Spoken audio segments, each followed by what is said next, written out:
Ya, baik, saya lanjutkan.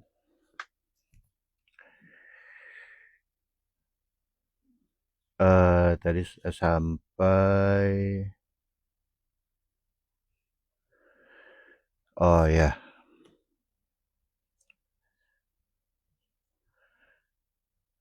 di antara hal yang wajib bagi para salik yang menempuh jalan kebenaran atau kerohanian adalah bahwa dia harus mempunyai seorang mursyid dan pendidikan spiritual yang dapat memberinya petunjuk dalam perjalanannya, serta melenyapkan akhlak yang tercela. Yang dimaksud pendidikan di sini, hendaknya seorang pendidik spiritual menjadi seperti petani yang merawat tanamannya. Setiap kali melihat batu atau tumbuhan yang membahayakan tanamannya, maka dia langsung mencabut dan membuangnya. Ya, dia juga selalu menyirami tanamannya agar dapat tumbuh dengan baik dan terawat, sehingga menjadi lebih baik dari tanaman lainnya. Apabila engkau telah mengetahui bahwa tanaman membutuhkan perawat, maka engkau akan mengetahui bahwa seorang salik harus mempunyai seorang mursyid. Ya, ginilah guys, tanaman itu nggak ribet. Tanaman itu pasif kan, dia hanya mempunyai daya tumbuh, tapi tidak mempunyai nafsu. Nah, itu pun versi di sini Imam Al-Ghazali ya. Tanaman aja butuh perawat. Yang pasif hanya punya daya tumbuh, tidak mempunyai nafsu ya. Apalagi manusia gitu loh guys. Manusia itu makhluk aktif, ada hawa nafsunya. Lebih butuh lagi perawat. Ya, bahasa gampangnya lebih wajib lagi gitu agar tumbuh uh, sempurna gitu.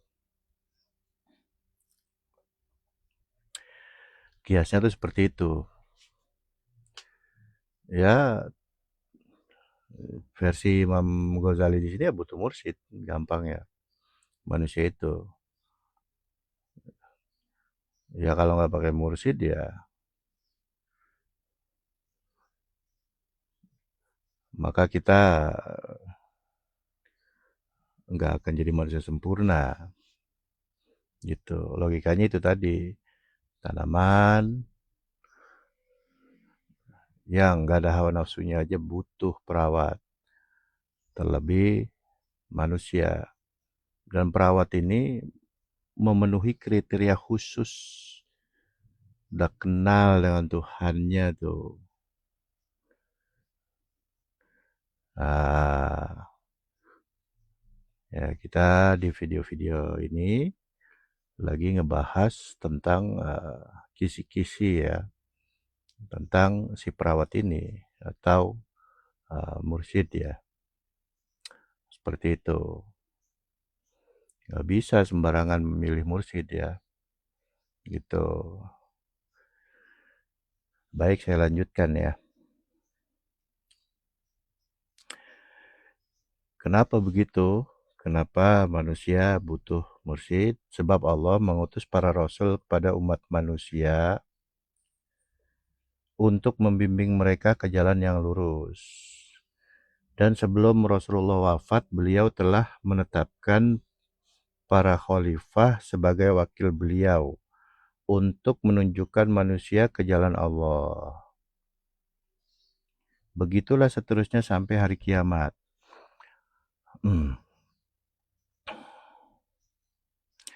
Nah, ini sabda Rasulullah ya. Rasulullah bersabda, beliau telah menetapkan para khalifah sebagai wakil beliau untuk menunjukkan manusia ke jalan Allah. Begitu seterusnya sampai hari kiamat. Khalifah di sini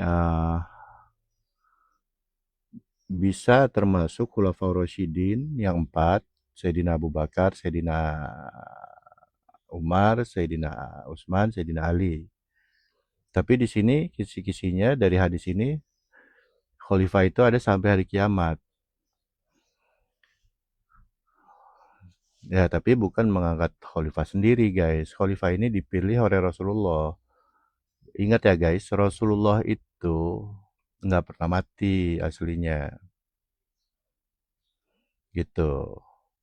Bahasa di sini Rasulullah sendiri yang menetapkan khalifahnya. Berarti Rasulullah ini nggak pernah mati aslinya. Kalau jasadnya Nabi Muhammad dia wafat. Tapi Rasulullahnya ini masih hidup. Dia itu unsur kodim, guys. Kodim itu nggak mungkin mengalami wafat. Rasulullah itu bagian dari Allah sendiri. Ya seperti cahaya matahari dan mataharinya. Gitu. Ibaratnya mataharinya kiasnya nih ya guys. Mataharinya tuh Allah. Cahaya mataharinya itu salah satunya adalah Rasul. Ya nggak akan padam cahaya matahari ini sampai mataharinya padam. Sedangkan matahari itu ya udah ada duluan dibanding bumi ini, planet bumi kan. Ya iseng-iseng aja nih guys, diprediksi ke depannya katanya ya bumi duluan yang nggak ada, matahari masih ada kan begitu dan seterusnya. Bukan itunya tuh maksudnya. Apa? Rasul itu adalah bagian dari Allah sendiri. Bagian dari Allah itu mustahil musnah gitu loh guys. Ya. Nah, saya ulang ya hadisnya ya. Ini Imam Ghazali sendiri ini yang mengutip.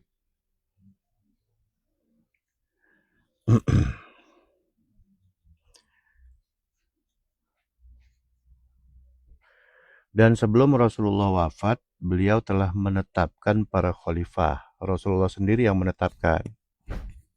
Tentu untuk menetapkan ini, Rasulullah menempati jasad seseorang. Ketika masih ada Nabi Muhammad, Rasulullah ini menempati jasad Nabi Muhammad. Nah, ketika Nabi Muhammad wafat, menempati jasad siapa Rasulullah itu?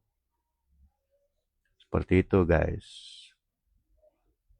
Sebab rumusnya itu tadi, Rasulullah itu adalah bagian dari Allah sendiri, unsur Allah sendiri ya tentu tidak akan wafat. Ya kiasnya sama kayak presiden dan yang melekat pada presiden.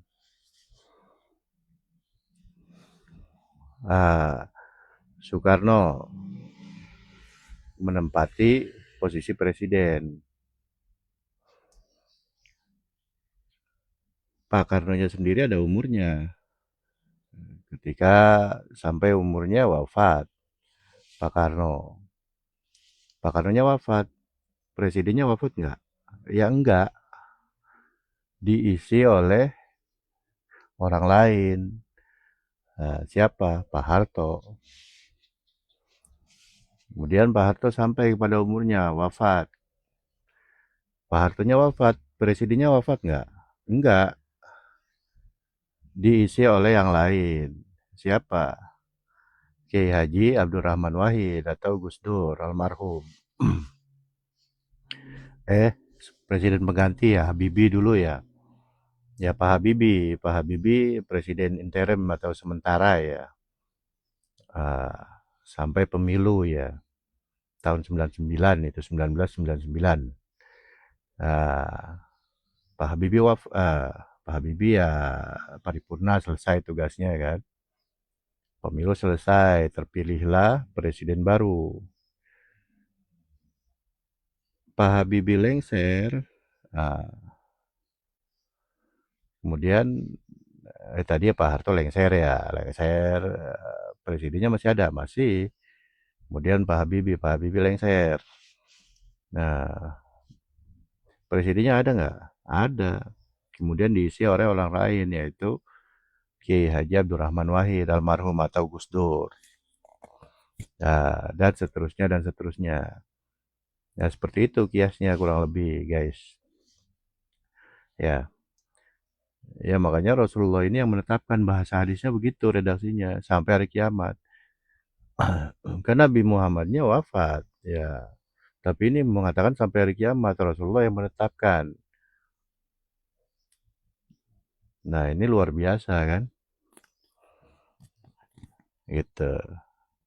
Saya juga tahu ini dari guru saya guys, gitu. Ya kalau bukan, ya begitulah guys, ya nggak. Uh, Logis ya guys, sesuai dengan teks hadis ini. Rasulullah menetapkan para khalifah itu kan penggantinya sampai hari kiamat ditetapkan tuh. Sebagai apa? Wasilah aslinya guys. Itu. Sekali lagi nih guys, ini menarik soalnya. Dan sebelum Rasulullah wafat, beliau telah menetapkan para khalifah sebagai wakil beliau untuk menunjukkan manusia ke jalan Allah. Siapa menunjukkan ke jalan Allah? Wakil beliau, sama kayak beliau berarti sampai hari kiamat. Nah, ya berarti wasilah penyambung, penghantar antara manusia dengan Tuhannya. Begitulah seterusnya sampai hari kiamat. Saya ulang lagi sekali lagi guys. Dan sebelum Rasulullah wafat, beliau telah menetapkan para khalifah sebagai wakil beliau untuk menunjukkan manusia ke jalan Allah. Begitulah seterusnya sampai hari kiamat. Saya lanjutkan. Oleh karena itu, seorang salik mutlak membutuhkan seorang mursyid. Ya, manusia membutuhkan mursyid tuh guys. Gitu, tanaman aja tadi yang gampang diurus butuh pengurus. Ya, apalagi manusia yang agak susah guys. Lebih butuh lagi pengurus ya. Gitu gampangnya. Menurut Imam Al-Ghazali, pada umumnya manusia tidak bisa melihat penyakit-penyakit jiwa mereka sendiri, kecuali orang-orang yang telah terbuka hijabnya dan telah tercerahkan lewat bimbingan mursyid. Sebenarnya ini terbalik nih. Manusia tidak bisa melihat penyakit-penyakit jiwa mereka sendiri, kecuali orang yang telah dibimbing mursyid, kemudian terbuka hijabnya. Gitu paling pas tuh. Jadi terbuka hijab tentang aib-aib diri itu setelah lewat bimbingan mursyid. Mursyid ini nama pengganti dari Rasulullah guys. Kisi-kisinya adalah pangkat ini yang nggak mati. Gitu. Ya cahaya matahari masa padam, mataharinya masih ada kan gitu. Allah itu ya nggak ada awal nggak ada akhir gitu. Masa unsur dia wafat gitu guys. Sekali lagi ya guys.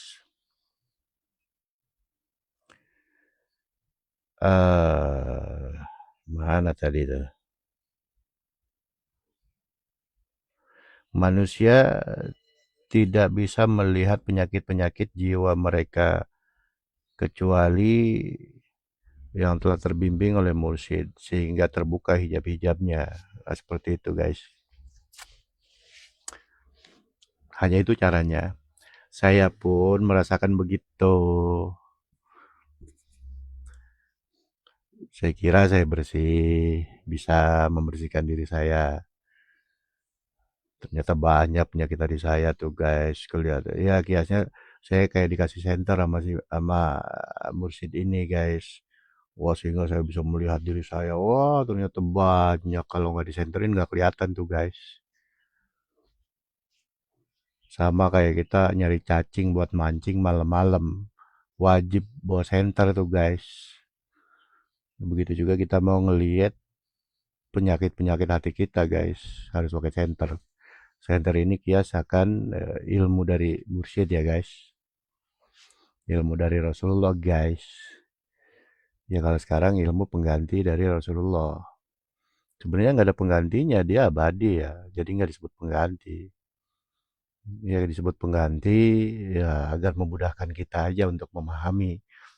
Karena dia akan menempati uh, seseorang gitu. Baik ya guys, saya lanjutkan.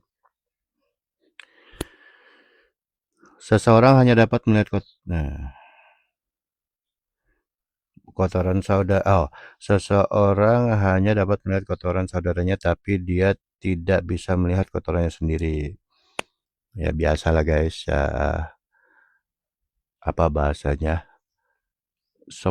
Kalau kata pepatah ya, semut di seberang lautan kelihatan, gajah segede alehim gambreng depan biji mata kelihatan. Ya, eh, ya itu kita banget lah guys ya. Mm-mm. Apalagi nih terusannya. Seorang mursyid atas karunia Allah mengetahui penyakit-penyakit hati manusia. Oleh karenanya, kata Imam Al-Ghazali, apabila manusia ingin mengetahui penyakit-penyakit jiwanya, hendaklah dia duduk di hadapan mursyid. Ya, yang mengetahui penyakit-penyakit jiwa dan apa nih? Uh, dan menyingkap aib-aib yang tersembunyi.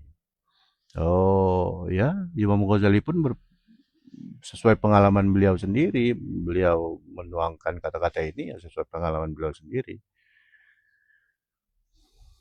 Ya seperti itu. Berarti sama ya guys. Dia harus mengendalikan hawa nafsunya dan mengikuti petunjuk mursyidnya itu dalam melakukan mujahadah. Nah ini udah proses penyembuhan ya dari penyakit-penyakit hati ya. Inilah sikap seorang murid terhadap mursyidnya atau sikap seorang pelajar terhadap gurunya. Dengan demikian, mursyid atau gurunya akan dapat mengenalkannya tentang penyakit-penyakit yang ada di dalam jiwanya dan cara mengobatinya. Nah, itu kisi-kisinya guys. Ya, ini semua cuma teori ya guys. Selebihnya praktek guys. Ini kisi-kisi petunjuk sama kayak misalkan ada tulisan di pagar, awas anjing galak. Nah, kita baca tuh, awas ada anjing galak. Kita baca lagi, awas ada anjing galak. Kita baca lagi, awas ada anjing galak. Tapi kita masuk pagarnya guys. Ya dibakot pisan sama anjingnya guys. Jadi maksudnya lu baca, lu pahamin. Jangan lu masuk pagar. Atau kalau lu masuk pagar, lu pencet belnya dulu biar yang punya rumah keluar. Biar anjingnya nggak gigit kita guys. Kan gitu maksudnya. Cuman kalau mau ditulis di situ panjang-panjang, iya, kepanjangan guys. Jadi cukup ditulis di pagar awas ada anjing galak. Ya selebihnya lu paham dah maksudnya bagaimana begitu. Mm-mm. Ya seperti itu ya guys. Ya, selebihnya ini hanya tulisan penulis ya. Ya sedikit aja saya kutip ya. Zaman sekarang orang menyibukkan diri dengan mempelajari ilmu-ilmu yang tidak berhubungan dengan dirinya sendiri dan melupakan tentang ilmu mengenal diri. Tasawuf adalah ilmu untuk menyucikan hati dan ilmu untuk mengenal diri agar bisa mengenal Tuhan. Tasawuf bukan sekedar ilmu yang dibaca atau dihafal lalu dipraktekkan. Menurut selera masing-masing, tasawuf pada intinya adalah ilmu kerohanian yang membutuhkan seorang master yang ahli untuk membimbing manusia kepada Tuhan. Dialah mursyid yang bukan hanya mengatakan bahwa Allah itu esa dengan segala sifat-sifatnya, tapi juga bisa mengantarkan muridnya langsung bertemu dengan Allah, sebagaimana pengalaman Imam Al-Ghazali. Diantarkan ke hadirat Allah oleh guru mursyidnya. Ya, saya rasa cukup ya guys. Sampai di sini. Nah, di video sebelumnya mikrofonnya mati di menit ke-23 lebih. Makanya ini video lanjutannya. Baik, sampai di sini. Mohon maaf atas segala kekurangan. Salam bahagia. Jangan lupa untuk bisa bahagia di kondisi kita apapun, karena aslinya kita adalah makhluk bahagia. Dan jangan lupa untuk ngudag-ngudag petunjuk guys. Ya, udag tuh guys. Udah gitu bahasa Betawi, maksudnya lu kejar dah gitu.